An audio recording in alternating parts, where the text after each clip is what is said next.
Hey, everybody, how's it going? Good afternoon, good morning, good evening, wherever you're tuning in from. Welcome. My name is Brady with Rent Ready. I'm your host today, and I am very happy to have Mr. Adonis Lockett on the webinar today. Adonis, I got to meet you at NAR NXT a few weeks ago back in Houston, and when I heard you talking, I was like, I've been in real estate for a few years, and I haven't heard anybody talking about what you're talking about. It's like, I got to get you on a webinar, man. So anyways, welcome, man. How you doing? Thank you. I appreciate you having me. And it's actually flattering and tells me I'm doing the right thing. The fact that you've been in the circuit for so long, has done as many conferences as you have. And if I was able to introduce something new, that means that I'm on the. Yeah, absolutely. Absolutely. Well, I'm happy to have you. Everybody, if you could do us a favor, we Adonis and I want to make this as interactive as possible. And so let us know where you are tuning in from and what's your goal in real estate. So just let us know where you're tuning in from, what market you're in, what's your goal in real estate. But while people are doing that, Adonis, what the heck are people going to be learning today? What are we talking about? Give us a teaser. Oh, you're So a mute. lot There we go. of things, a lot of the things that I talk about is how to build a real estate, like a successful real estate business. So we're going to talk on two things. One, how I built a $15 million rental portfolio in 2 years. But I want to talk more specifically on the vehicle that got me there, right? So all the strategies that I learned, all the way that I built such an aggressive portfolio in such a short period of time was actually around the concept of introducing real estate investors to private money lenders and getting paid, essentially brokering private money loans. So that concept is actually what introduced me to all the principles, strategies, and team members that I needed to be able to blitz a $15 million portfolio build out about 50, 60 houses in about 2 years. That's amazing, man. That's incredible. I love seeing everybody in the chat, by the way. Thank you so much for tuning in here. We got Houston, Florida, a lot of Texas, a couple of Michigan. I'm usually in Oregon, but I see a couple Michigan people in here. So it's cool to see some Michiganders. We got people all over. Nice. I love how active y'all are in the chat. And by the way, Donis is going to be taking questions, and I'll help field and vet the questions. If you have any questions at all, pop them in the chat or the Q&A, and we'll be looking at those. But Adonis, man, take me back to I want to hear about your real estate journey overall. I know we'll get tactical as well.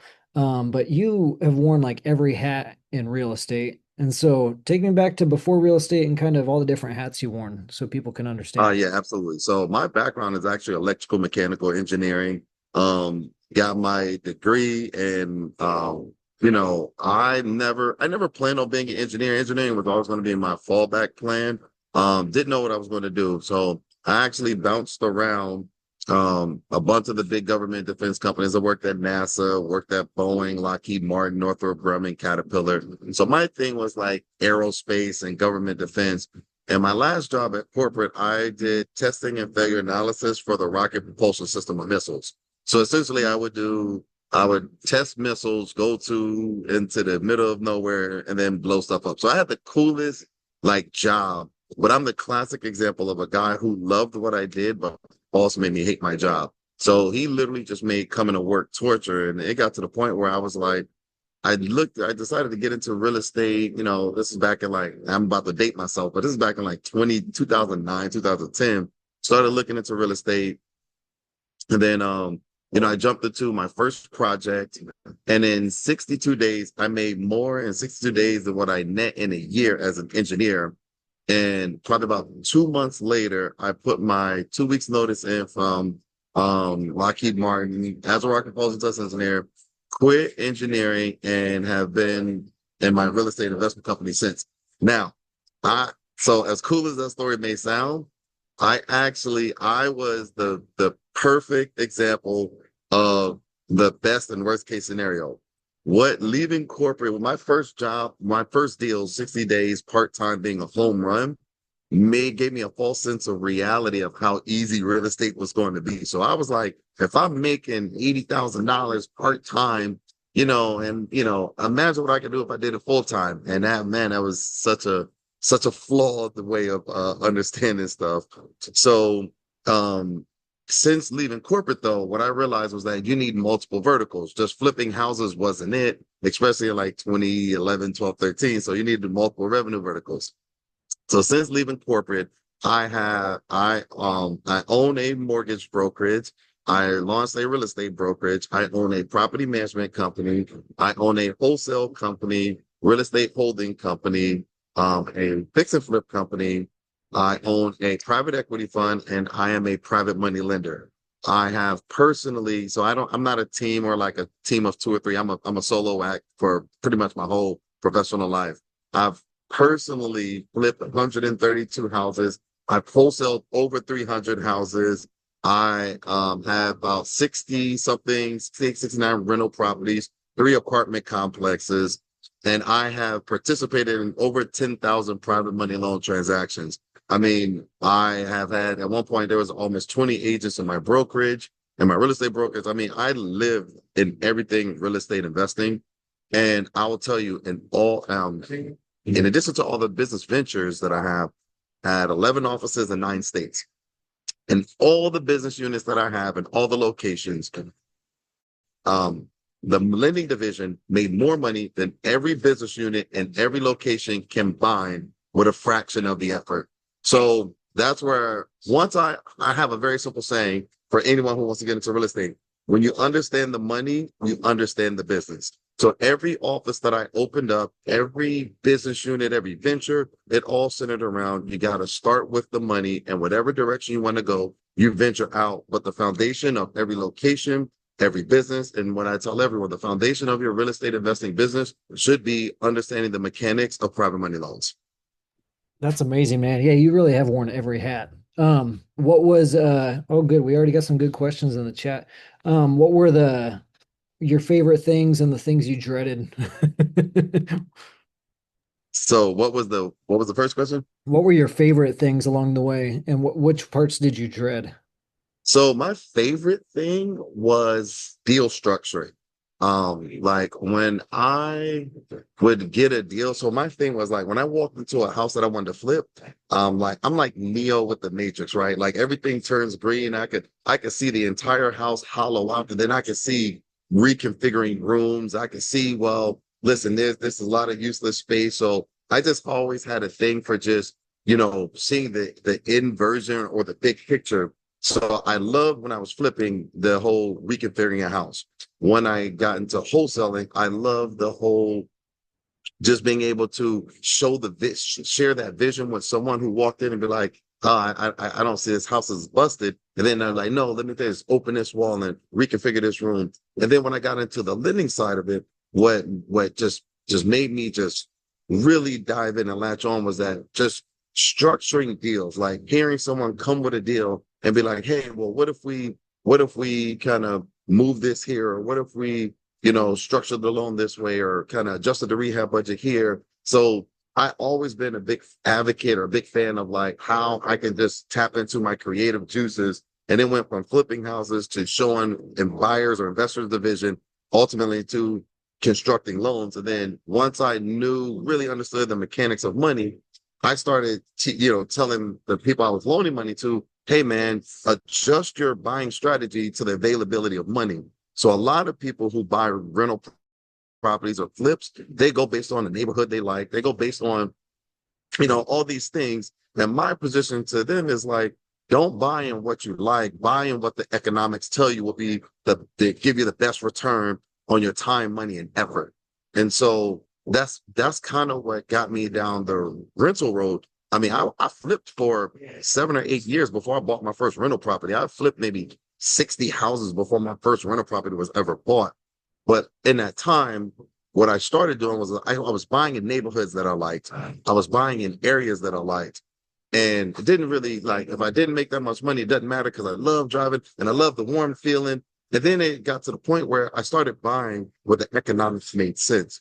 And sometimes I would buy in neighborhoods that I wouldn't want to live in, or buy in neighborhoods that I wouldn't want to be in, but the economics made so much sense. So I actually became a student of the deal, of the structure of the loan, as opposed to where I wanted to invest. And once I did that, the business took off. Everything changed. Yeah, that was the pendulum swinging in your business. So you flipped for 7 years or so. For context for people, you were doing mostly off-market deals, right? So you said you're wholesaling, you were doing like direct to seller marketing, right?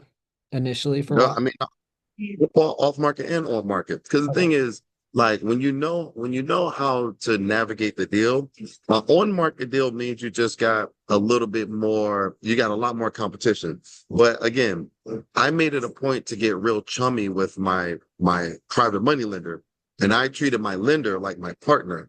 So I would tell my, the way I would go about buying on market deals is, hey, lender, listen, I'm buying a house on market. I'm competing with 20 other people. So when there's 20 other offers, what is the best way to land a deal? Close quickly, right? I would be beating out deals where I was short, I was 5, 10K less than them, but I would offer Monday and close Friday.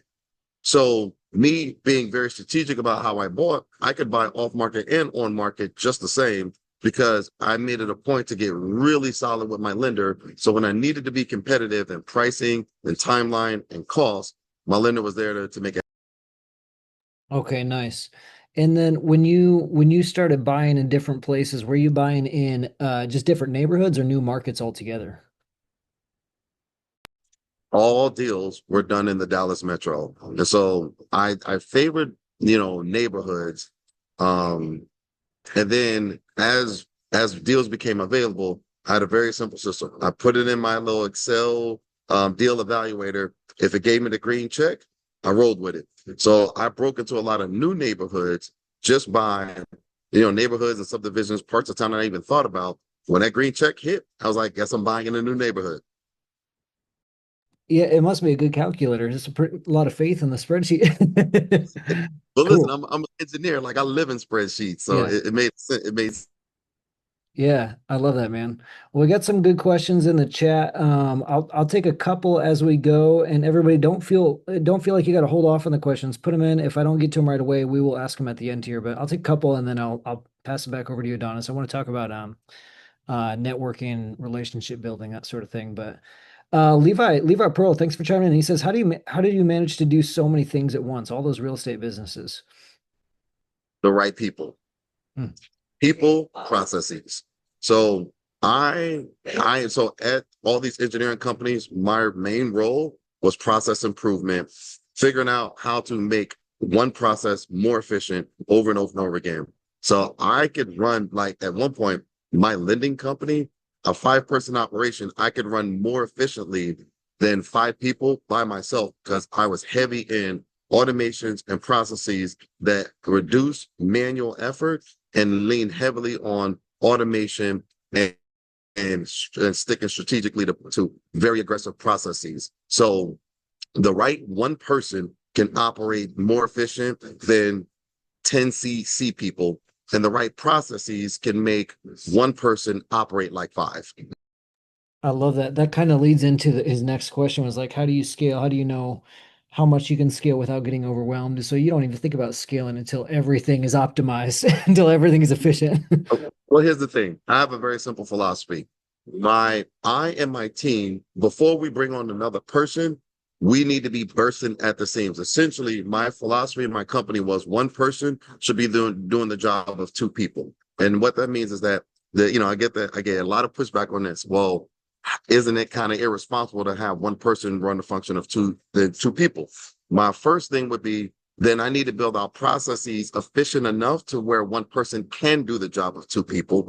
And then I need to have one person that can do the job of 2 people. So the one person that can do the job of 2 people, coupled with processes that allow one person to do the job of 2 people, is how I know that I have the right person in the right process. That's good, man. That's good. Okay, we got some good questions. This is a real quick one. That first deal you did that allowed you to leave your job. A lot of people are probably wondering about that because we have a lot of people working full-time job, just doing real estate a little bit on the side, thinking about leaving. Was it a flip?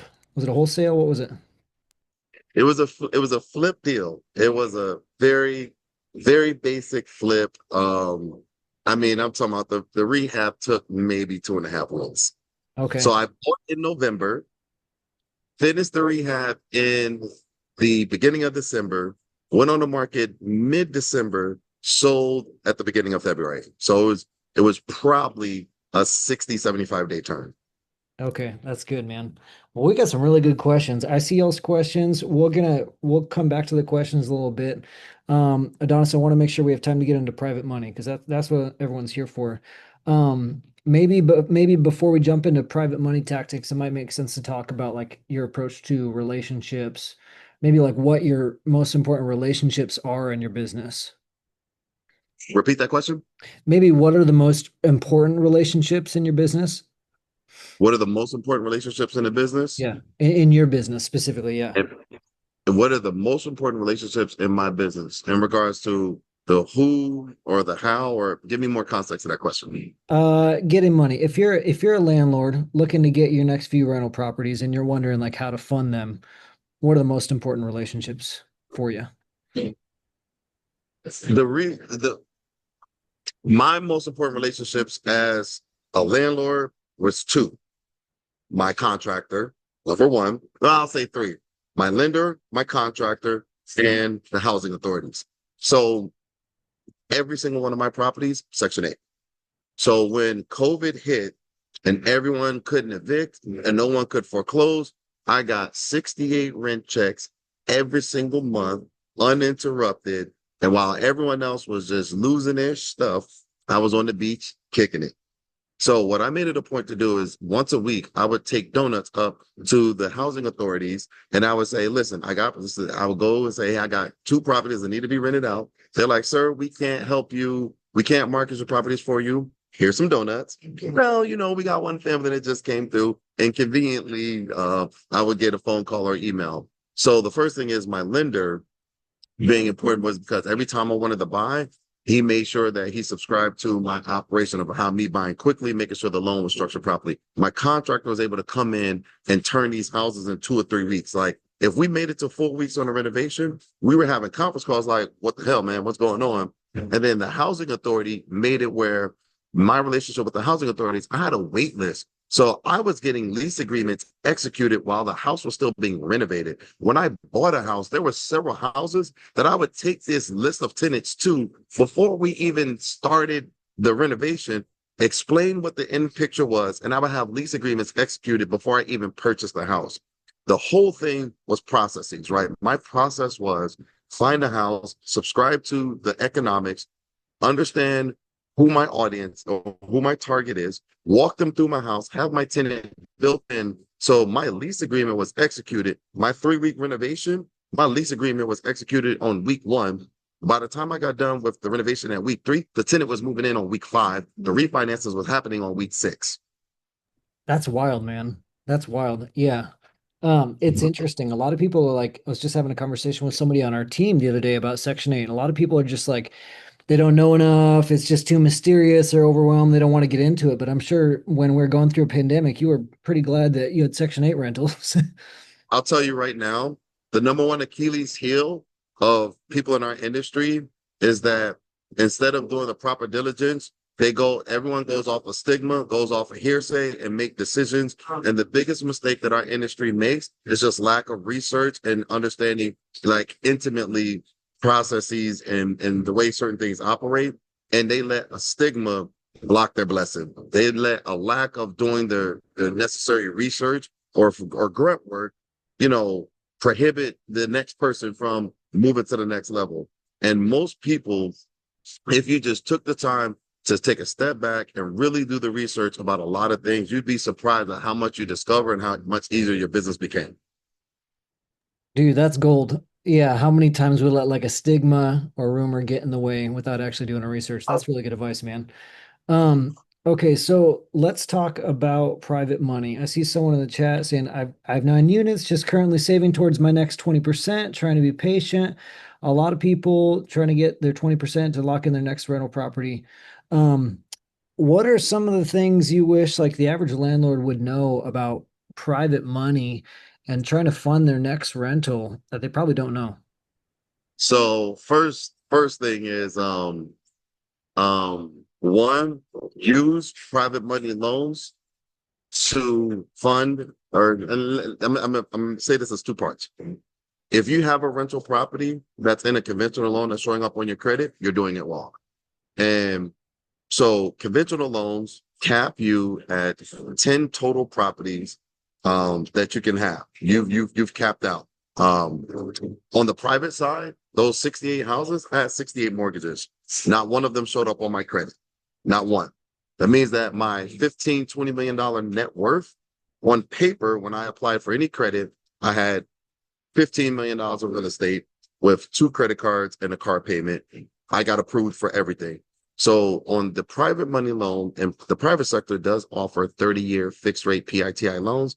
Kicker, the interest rate is only 1.15% higher than conventional rates. So when everyone was getting 2.5% interest rates on their primary homes, I had 5 or 6 rental properties at a 3.75% interest rate. So even as a private loan, a 30-year fix, I had a sub 4% interest rate loan. And the requirements to buy rental properties in the private sector or to have a rental property loan is a 660 credit score, and the property must make 20% more than the PITI payment. Those are literally the 2 requirements, and you can have as many rental properties as you can afford. So number one thing that people do wrong is that they have their rental properties in conventional loans. It caps you, it stipends your credit, and it just exposes you in such a big way. And yes, for Nadine Long, these are DSCR loans that I'm talking about. The other part that a lot of people do not do, because I heard you just mention it, I need to collect 20% to buy my next rental property. Absolutely not. Do not do that. Buy distressed, fix it up, cash out, rinse and repeat. It's the bird strategy. And a lot of people on this call know the bird strategy. The difference, though, is that the reason why you keep hearing me say economics is important is because I would buy houses that were so my buying model was very, very specific, right?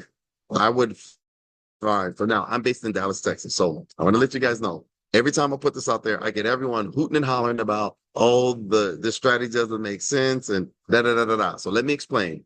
In Dallas, Texas, everything that I'm saying is exactly how it went. So if you're in another city and what I'm about to explain does not make sense to you, just understand Texas is its own country, right? Not even its own state. Texas is its own country. This is the So truth. Yeah.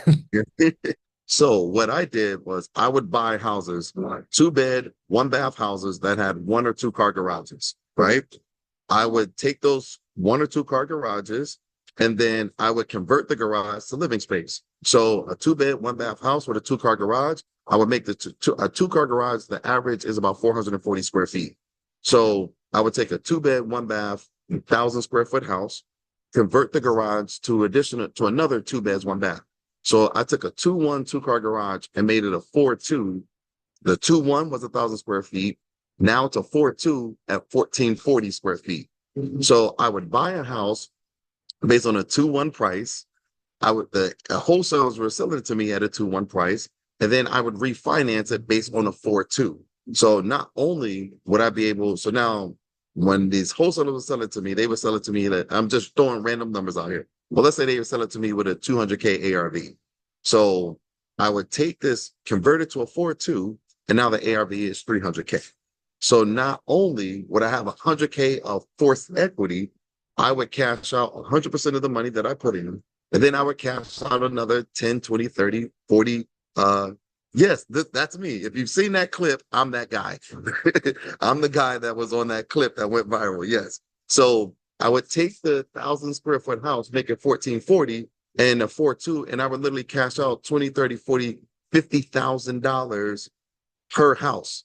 I'm gonna make sure you guys understand. I would cash out 20, 30, 40, $50,000 per house.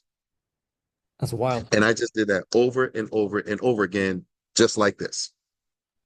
So that was my next question was going to be like, how'd you scale? What were you doing? It was just that same thing over and over. Nothing fancy. Uh-huh. So can I show you how I scaled? I'd love to see it, man. I'd love to All right. see it. Let me take a I'm look going at to the show chat. you. I'm going to show you exactly how I did it. All right. So can can you see my screen? Yep. We can see I it. Maybe full I screen or go into presentation mode for the all right, slide hang on, if let you me see. can. Now presentation mode gets a little dicey. Did it go in presentation mode or no? Not yet. You might maybe No? you need to share the other window. All right, let me see. We got I'm a lot uh, of happy Texans. Some people in the chat that are very glad they live in Texas right now. so I'm not gonna lie, educate presentation mode is taking me out. That's So okay. are you okay with me just running it this way? Yeah, I think so. And Okay, yeah, so let me just share, I'm gonna share my whole screen. yeah, there we go. Okay. All right. So the first thing is, so for any of you who've ever seen that clip that went viral, so just so you know, there's a clip on me on the show where it went viral pretty much, where I'm talking, it's like a Shark Tank style show. And the judges are, the judges are asking me a bunch of questions, and the comments are just shredding the concept. And I love every bit of it, right? Because when you the number one thing that the feedback that I got was that how unrealistic what I said was. And I'm about to show you guys not only how realistic it is, how simple it is when it's applied properly, right? The whole thing, the way I did it, and I'm gonna see. Can you see my screen? Yes, sir. Yep. All right. Maybe if you could, So I don't know if that's the bottom of the slide. Maybe, yeah, there we how go. about There we go. That's there we better. go. All right. So Yep. let me do that. All right, And hang then on one second. maybe if you can minimize that thing at the top, that whole, Can yeah, I do that? that little arrow on the bottom right, that might do it. Or it might, Yeah. that's okay. So someone in the comments tell me how to get rid of this.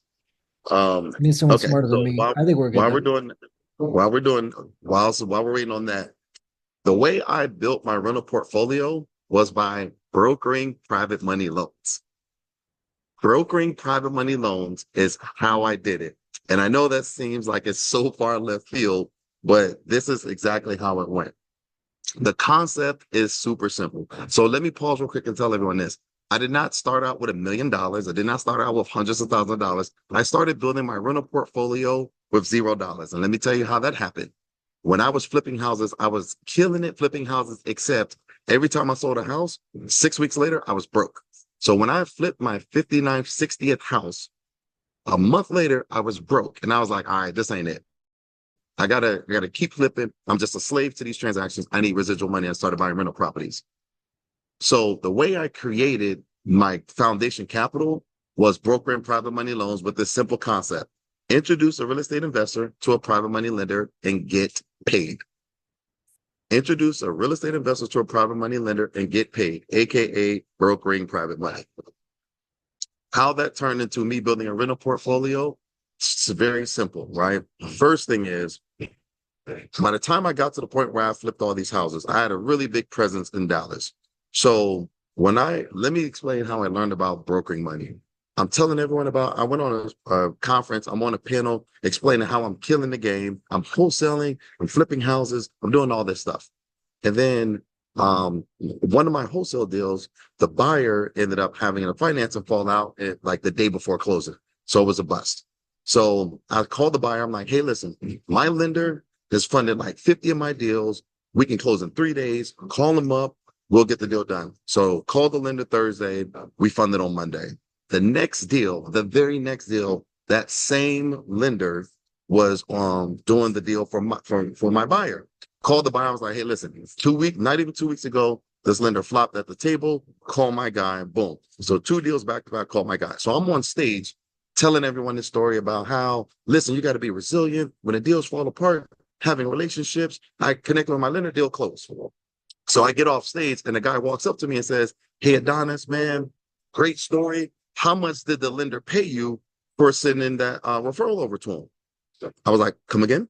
He was like, well, you sent him a referral. How much did he pay you? I was like, he didn't pay me anything. He was like, oh, man, call your lender and ask him, will he pay you on the next deal? So I called my lender. So let's say his name is Charles. I'm gonna just make him a name. Hey, Charles, if I send you a referral, will you pay me on the next deal? He's like, yeah. I'm like, well, I've sent you 3 just in like the last month. Why haven't you paid me? Do you know why he said he didn't pay me? What's that? What's that? You didn't ask. You didn't ask. Yeah. So I was like, oh. So I could feel your stomach dropping. I could feel it. Charles, on the next deal, will you pay me for for the deals I sent you? He said, yeah. Next deal, wholesale deal, hit him up, boom, paid me 2 points, 2%. Next deal. So now I'm aggressively pushing use Charles. So I think we did that for like 3 or 4 deals. Charles calls me like 2 weeks later. Hey man, Samantha, who we did a deal with, is about to close another deal with me. I need your wire instructions. I'm like, well, I didn't close a deal with Samantha. He's like, right, but we agreed that I would pay you for her doing deals. So we're closing another one. I need to pay you. I'm like, okay, I like it. Um, Not even a week later, calls me again. Hey, Tim, I'm like, I need your wire instructions again. So I'm like, wait a minute, Charles. So you're saying that you're going to pay me for every single person I introduce to you, whether I'm doing the wholesale deal or not? He was like, correct. That's what we agreed to. Okay. So for the next 3 days, I called 54 people. And over 41 days, 9 people closed from 3 days of calling, 9 people. And in that moment, I was like, this is the real way to make money in the business. 9 people closed in a month, less than a month and a half. And all I did was sit at the desk and make calls. And every single deal, I made 2%. So on 300K loan, 6 grand, 400K loan, 8 grand, 200K, I mean, literally. And all I did, calls, texts, and emails. I was like, this is the way to make money. Once I started really, now I made this a focus. I stopped wholesaling. I literally stopped wholesaling, and all I did was just make calls, introducing people to money. What I learned, and this is where the hack is, I'm gonna try to zoom in. What I learned was I built my operation by getting paid. This is how I built my rental property. So I started making money by introducing customers to private money lenders. So my $0 I made in a month, I probably made maybe like 30, 40 something, almost like 50, had to be well over, a little over $50,000, right? Because that's what had me. I made $50,000 in a month from 3 days worth of phone calls and 2 weeks, then 2, 3 weeks of email follow-ups. So I went from $0 to $50,000 in a month doing nothing but making calls, texts, and emails. So I started making money introducing the customers to the private money lender. Now, here's the hack. All of these customers that I started, doing their deals, I'm meeting everyone in the transaction because I'm the money guy. So I know who the wholesaler is, I know the title company, the insurance company, know the general contractor. So I'm meeting every single person in the transaction. So now I'm seeing, oh, I've heard of this wholesaler. Guess who's now on my Rolodex to when I'm going to buy my next deal? This general contractor has renovating a 1,800 square foot house for $28,000. I need to write this information down. This title company only deals with real estate investors. This insurance agent, I literally, every single transaction that was paying me, I was building my team. So I know I know what names I started seeing over and over again. I know the general contractor, I was reviewing the bids to know who was doing big projects for small pricing. I know the title companies that were closing the deal. I built my entire team deal after deal while making money from on everyone else's time, on everyone else's dime. That's how I built my team, right? Then the more I started getting into the lending, the way I got into Section 8, I was doing a loan for a guy that was buying 5, 6 rental properties at a time. And I'm like, dude, what are you doing? Like, granted, I'm going to fund these deals, right? Because I need that bread. However, I'm like, you're buying 5, 6 rental properties at a time. What happens if people don't pay? And he was like, young buck, let me get you the game. And he hit me. He showed me his ledger from Section 8. This man had like 200 houses. On the first and second of the month, this man had 200 rents collected. He was like, dude, I never once worry about, unless the entire government shuts down, and even through government shutdowns, for those who don't know, they still pay out the housing. He said, unless the entire government just shuts down completely, I don't ever have to worry about me not collecting rent.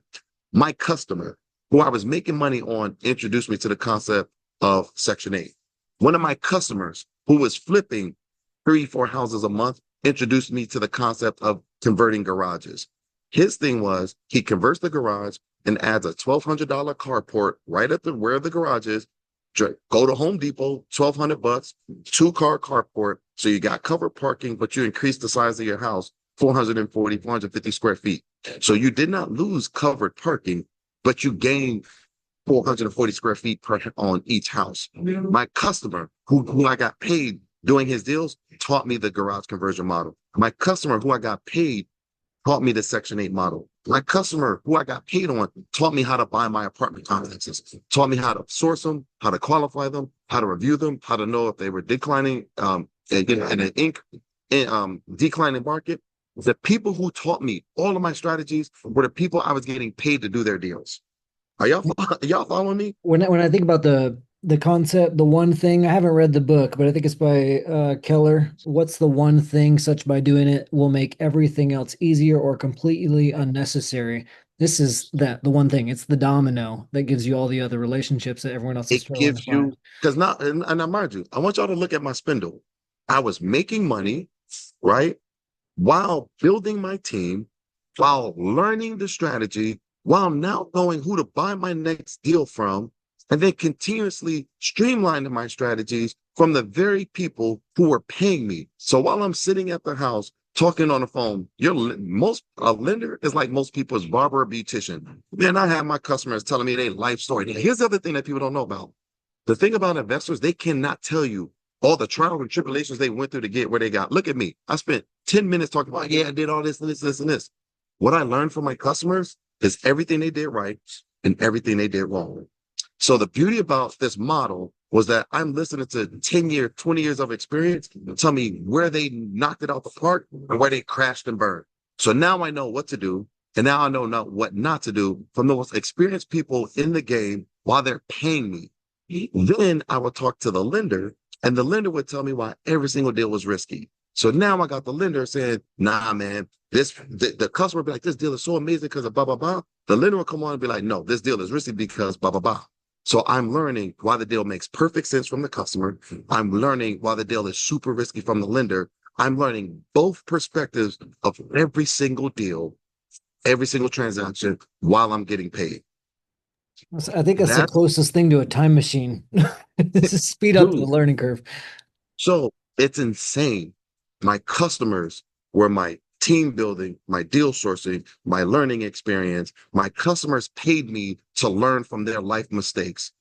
Brokering private money pretty much gave me everyone's life experience. I learned it in a week or two that I worked with them because I would just ask them, hey man, how's your day going? Yeah, I was just thinking about it. You're killing the game. Tell me a couple things you did right. Tell me the biggest three things you did wrong. And every customer, I would have the same question, and my list of everything they did right was here. Everything they did wrong was here. So now I'm the smartest guy in the room. That's amazing, man. I love that. I love that. If you have any questions, put them in the chat. I see your questions. If we have time at the end, we'll get to some of the ones from earlier on too. These are really good. Adonis, I got a couple questions, but I see some really interesting slides here. What else do you got to share before I Okay. maybe interrupt So you? now, so this is where I said, this is you build the operation with this strategy, right? So now, in coming into this strategy, I then started growing into strategies because the guy that was converting garages, he was cashing out every deal. He was not waiting for the house to sell. When he would refinance into a new loan with his new value, he would take 30, 40 grand, use it to buy the next house. He didn't paid up the mortgage for 12 months. So if it sold in three weeks or 3 months, he didn't care because he already pulled money out of the money out the equity right out the gate. This guy taught me the garage conversion model. The guy that I was doing the multifamily deals for, I'm making 1.5% on a $3 million deal. He showed me what neighborhoods to walk, how to qualify walk score. I never even heard of that before I was doing his deal. He showed me all the different things that I needed to navigate the multifamily space. So my customer showed me how to get into multifamily. Oh, sorry about that. My There you go. customer showed me how to get into multifamily. When I started doing Airbnb loans, one of the guys was based out of Florida, so told me about this website called AirDNA. Right, I didn't know how to qualify for Airbnb deal was going to kick ass or not. He told me about this thing called AirDNA, which is pretty much the MLS comp system for Airbnbs. Once I got into that, I was like, shit, the houses that were struggling and selling these rental properties that didn't have the best margins, I started Airbnb. from a customer who told me about AirDNA, told me his strategy that I was doing short-term loans for. The customer who put me on the Section 8 had me go crazy with rental properties. The guy the guy that built 50 houses in a year put me on to how new construction was the new wave of the business. Every single strategy that I use all stemmed around introducing real estate investors to private money lenders and getting paid. And I want to stress to you guys, I'm learning all of these different strategies while getting paid, while I'm never walking houses, negotiating contracts, putting up earnest options. I'm not debating with any buyers or sellers. I'm literally talking to you, hearing what you're doing, and I'm getting paid to do it. So the model was not only did I build my operation, my team, I understood how to navigate into every single strategy because I understood the mechanics of the loan. I knew how the money was structured. So I know how people are buying. I know how people are selling. I know how and wholesalers are selling, and I know how the investors are selling. I know what makes the deal go and what makes the deal flop from everyone else's experience and the way the money is structured. The way you learn this business expeditiously is by everyone else's experience. A smart person learns from their mistakes. A wise person learns from the mistakes of others. That That's makes sense? yeah, that's good. So I want to run down this one more thing. What ended up happening now is that I now became real popular. I became the money guy. So I wanted to get more specific. And this is where I started introducing people to the concept. Like, if you want to really grow a business, if you want to get into the game, broker private money loans. So what ended up happening is I was at an event and I was on stage telling someone about this. And they said, bullshit, show me. Said, okay. So this is I was on stage on, I think it was like August 4th, I was on stage and I showed them a deal that a real estate agent introduced me to, a construction deal where the borrower was doing a $3.7 million deal. 17 days later, that broker, that real estate agent charged 1%. I made $102,000 on that deal, right? The lending company I said to LNH Capital made $102,000, and I paid the agent that referred me the deal $37,000 for a 22-minute phone call. 17 days later, he made $37,000 from a $102,000 deal that I did with not one penny of it being my own money. That's incredible, man. I'd love to hear from anyone watching. Let us know in the chat if you're like, okay, this is for me. Let us know I if got this is more, grabbing your right? attention. Yeah. Because a broken clock is right twice a day, right? So this is a broker fee, right? I want you to see line 809. His broker fee made $41,000 2 weeks ago, 3 weeks ago, I believe it is. On my Instagram, I was actually at the conference that I met you at. When this deal funded, this broker made $41,000 from phone calls, text messages, and emails. 41,000. I want to see right here, broker fee. Here's the origination fee to the lender. Here's the broker fee of $41,000. Text, phone calls, emails, right? So the next one, I don't even think y'all ready for, right? So the next one, there's a $24.5 million development deal, right? The guy has a big development deal. We found the lender, right? This is what we made. And this isn't a year or two ago. This is 30 days ago. Oh no. Oh no. He bounced. All right, he should be right back, everyone. I know he was having a little bit of power issues with the laptop. I think his battery was getting low. Hopefully he should be right back on. Um, yeah, he should be right back here. But let us know any questions in the chat. I'll see if I can answer any. I don't think so without Adonis on here, but we'll see. Let's see. Shanae says, I want to work for him. He's a really good guy. Yeah, just met him at the conference, NAR conference in Houston a few weeks back. He's in, yeah, he's in Dallas. All right. Give me 1 second. Let me see.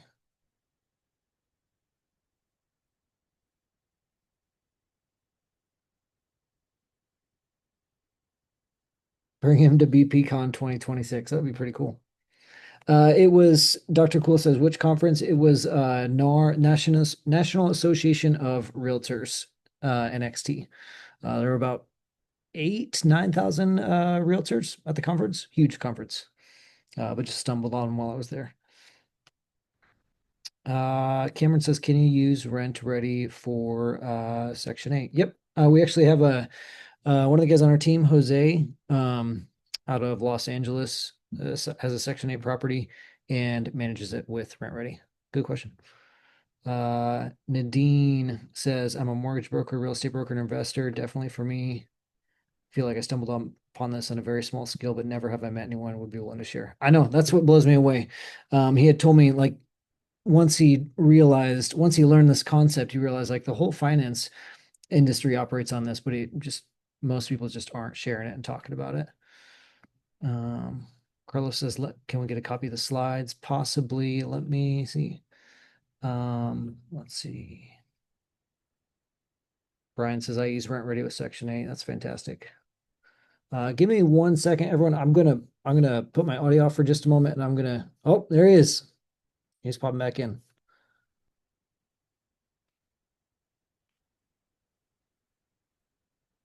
There we go. We're coming back in. So that I showed that HUD and the computer was like too much. They're It not couldn't ready for handle it. it. Right. So You're good. I want to go back to this one point because I know I'm very long-winded, but I want to go back to this one point. You're good. A month ago, a development deal came into my office and we found a home for it. And we made 1% by referring out a $24 million deal that paid out $245,000, right? The crazy part is the person that actually introduced this deal to me, this lady made 2% on the deal, and she made $500,000 introducing her developer to the lender.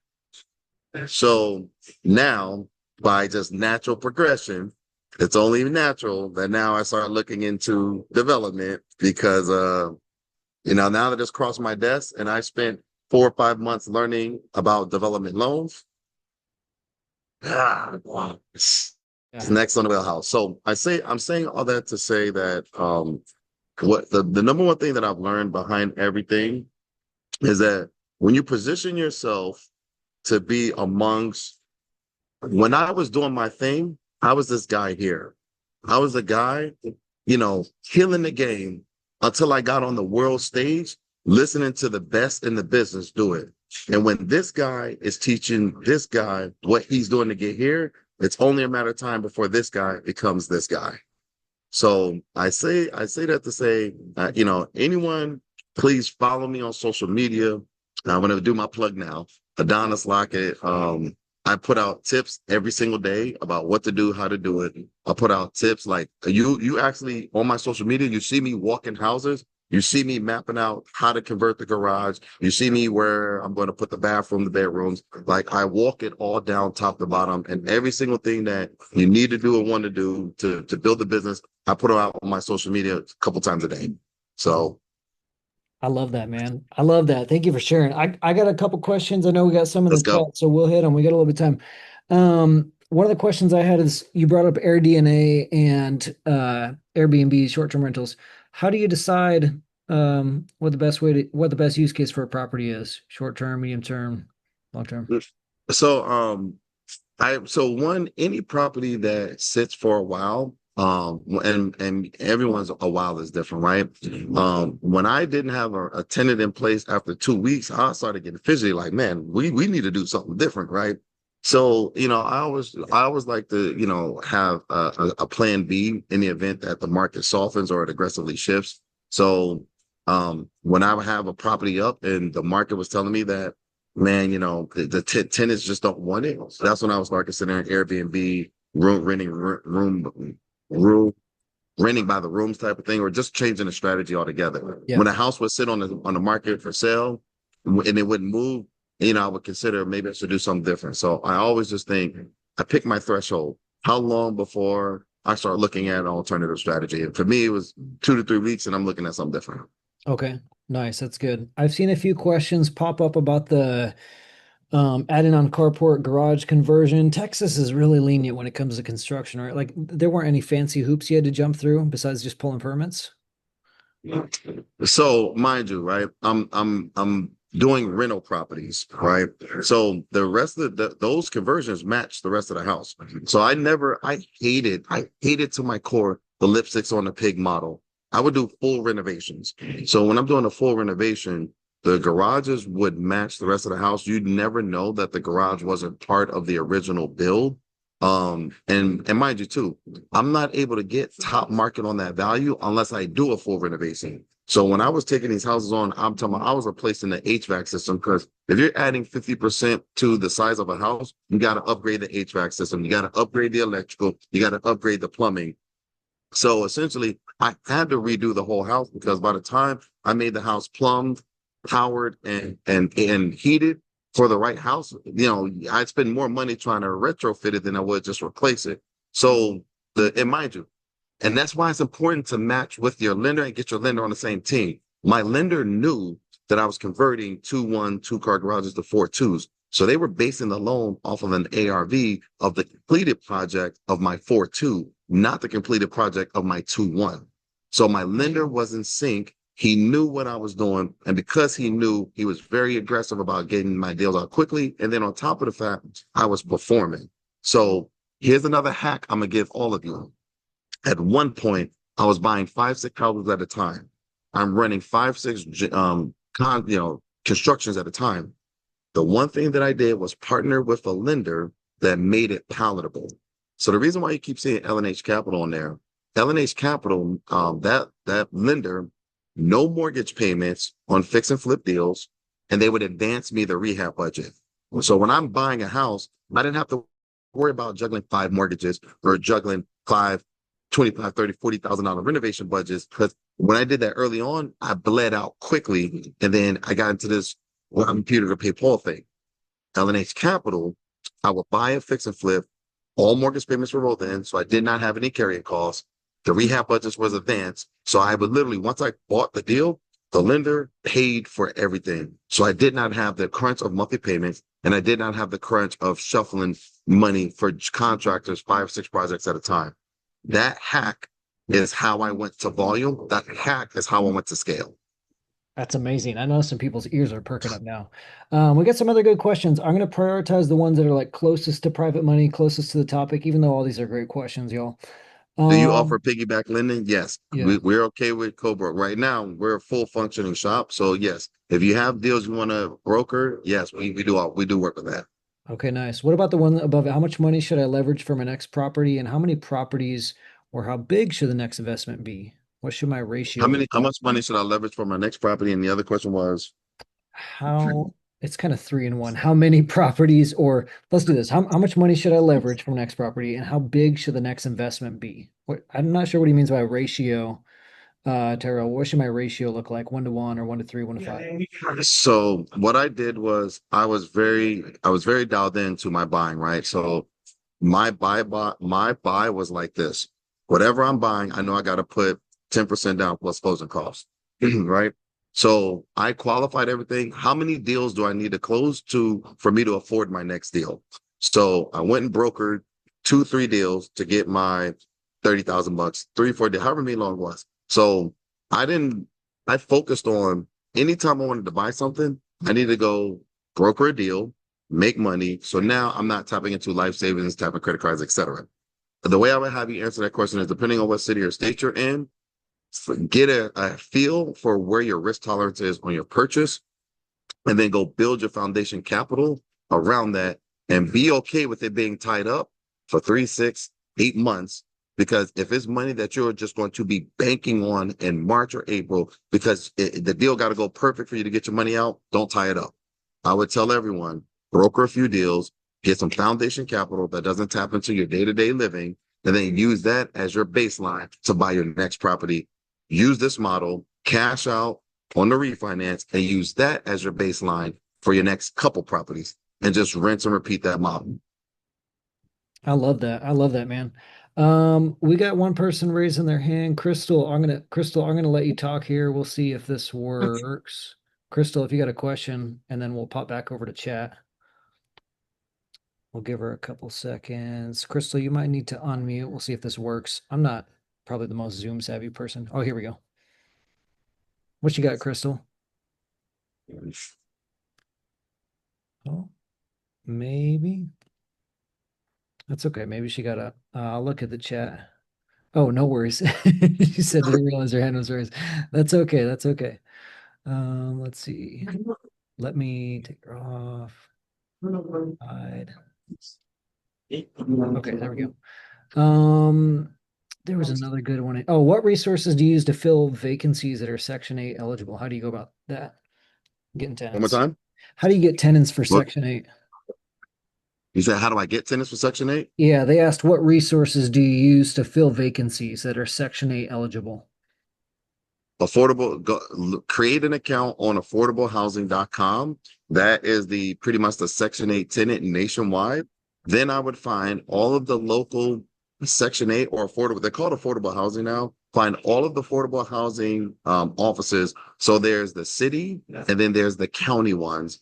That so typically most cities will have at least 2 to 4 different affordable housing section or offices. Go to each one, introduce yourself to the staff, find out how often they bring in the new wave of voucher holders, and then give them a flyer for your rental property and post and repost that property on affordable housing every single day. So once you post it, affordable housing will let you go and boost your post to the top 25 of 30 days. So every morning we start our day with boosting the post to the top. So some days I would wait to the end of the day, like I would boost it at 4 o'clock. So the people who got off of work would see it at 5, 6 o'clock when they're leaving. And then some days I would boost it at 8 a.m. for the ones who went to work and started looking right when they clocked in, they would see it. So affordablehousing.com and then go to the local offices with donuts and flyers for your properties. And that's how they'll get familiar with you. And then you'll start seeing that conveniently people will start reaching out to you directly about your house. I can see where all the NASA optimizing processes coming in now. You got this dialed in. Yes, LNH Capital does lend in Ohio. So anyone who's interested, lnhcapital.com. Go to the website, hit apply. They're rock stars. Here's a couple easy ones. What's the best or most efficient tool software you use at this time? What's the best and what? What's the best software you use right now?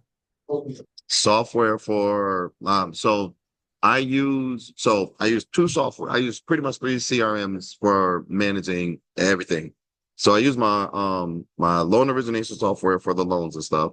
I use MailChimp to communicate to all customers and tenants. So I have an email campaign going out 3 days a week, Monday, Wednesday, Fridays, twice a week to tenants, twice a week to loan customers. So I want people to just always see my emails so I'm top of mind. I do text campaigns for my potential tenants. So every time I'm about to get a new house, a text campaign goes out. New house coming. Come check it out before it goes on the market. Man, the cars will be loading up. Before I even buy a house, new house coming. Come check it out with me. You want to get in before everyone else? Same thing when I'm brokering loans. Every time I need to get more money, a text campaign go out. Appraisal discounts, and I call lender. Listen, I'm going to give up $500 of my fee to cover an appraisal, and then I will market to my customers. Appraisals on me for your next deal. So I would get loan customers in by offering to pay for their appraisals, right? Take it out of my fee, and I would get 10, 15 hits, and I would close 5, 6, 7 loans off of a text blast. So the loan software for my loan customers, email and text systems for continuous communication. So the combination of my text and emails, I would email them Monday, Wednesday, Friday. I would text them Tuesday, Thursday, Saturday. Holy cow. Okay, maybe. You say holy cow, but think about it. You'll Yeah, never not think of me when you get a deal no. because you're seeing me regularly. So most people on this call are a landlord. What are you emailing your tenants? Just future houses that are coming up? Uh, so, so, no, not tenants, future tenants, Okay, future tenant. I was like, why future do you tenants. email your tenants twice a week? Man, you're hardcore. No, future tenants. Okay. Because I want to make sure that, hey, if you got a voucher, so I've even bought houses when I knew that I've bought houses where a tenant's voucher is expiring. I would have them sign, I would get the house on the contract, and I would have them generate the RFTA, which pretty much is the agreement. And I would take that art, like I wouldn't execute it because I couldn't execute a house that I don't own. Have them come and commit to it. I would get on the phone with the caseworker, and once the caseworker told me, yeah, yes, they need to get this thing going in the next 2 weeks, or they're going to lose their voucher. I would literally buy a house knowing that I had a tenant built in. So I just would aggressively, continuously communicate with my customer base. Okay. And yes, to the That's person good. that just asked that question, LNH Capital is the lending company that you can work with. They fund all those types of deals in like 41 states. Okay, nice. I think we might have time for like two or three. You good with like two or three more short questions? Sure. Let's do it. One that's been in the Q&A for a little while, Nicole, what's your opinion on passive investing in real estate, and do you recommend any companies? I think she's asking about just turnkey. So I have no like I am not the hey, you need to be, active or nothing else. Some people's journey is not to just be in the front lines. I think that if you're okay with the risk that comes with passive, go for it. I would say just do something that puts you in a position to do something other than nothing. I would just say just make sure whatever vehicle that you're using for the passive is giving you returns that are not variable, that are not volatile, that are not like hit and miss. Make sure that if you're going to use a rent or turnkey solution, make sure that it is fully built out and baked out. And then just go through the motions to understand. And here's the thing that most people don't ask. Don't tell me everything that's beautiful about it. Tell me everything that can go wrong. And that's where you'll really understand your risk. Ooh, that's good. Tell me everything that could go wrong with this deal. Don't tell me about the model that how it's great. Tell me every single opportunity that it can go wrong. That's where I qualify my risk tolerance. It reminds me when you see a car on like Facebook Marketplace or Craigslist, and there's like the three things like got oil change and brakes and this. I'm like, okay, but what are you not talking about? Why are you Right. only highlighting the new brakes? Okay, I one question, and I don't know if there's a short answer to this, but I want to make sure you talk about like what makes or breaks a deal.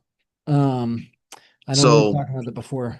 very simply, there's like three main things, right? One, most investors misfire on how much money they need to get into a deal, how much money they're going to get when they're refinancing a deal. That's where the number one, I think, break is. There's always a misfire on my cost of what I'm coming in with or what I'm getting out.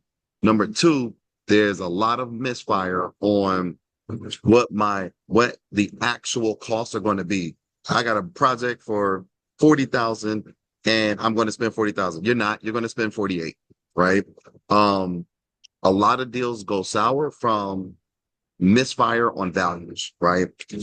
I became really good at values, but there was like maybe of my, multiple hundred properties, I think I've had two where I just had hard misses on the value. So a lot of misfires on overvaluing the property based on what you're going to do, or just not properly lining up with where the values are going to land, and then not understanding the market. Like I messed up pretty bad on like 3 or 4 properties I bought where I knew that I was going to get 3,500 in rents. And because based on 1, 2, 3, 4, 5, I was going to get 3,500. So I bought the house assuming I'm going to get 3,500 a month for me to get 2,750. Bombed the whole model, right? So making sure you understand the market was trending down and I'm treating it as if it was trending up. So rents were flat and all that good jazz. Make sure you know your numbers for the cost in and your money's out on the refinances. Make sure you're not do not kid yourself that a $40,000 renovation is going to be 40,000. It's going to be probably about 45, 48. And then make sure you understand a declining market because your values are going to be short, your rents may be short.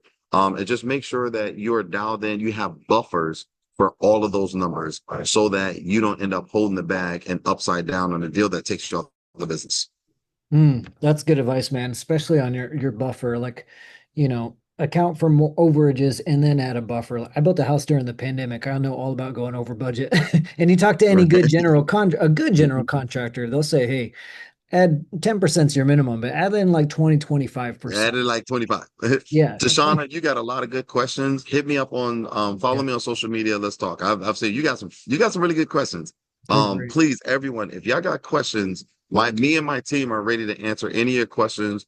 show you how the whole thing works. Adonis Lockett on Instagram.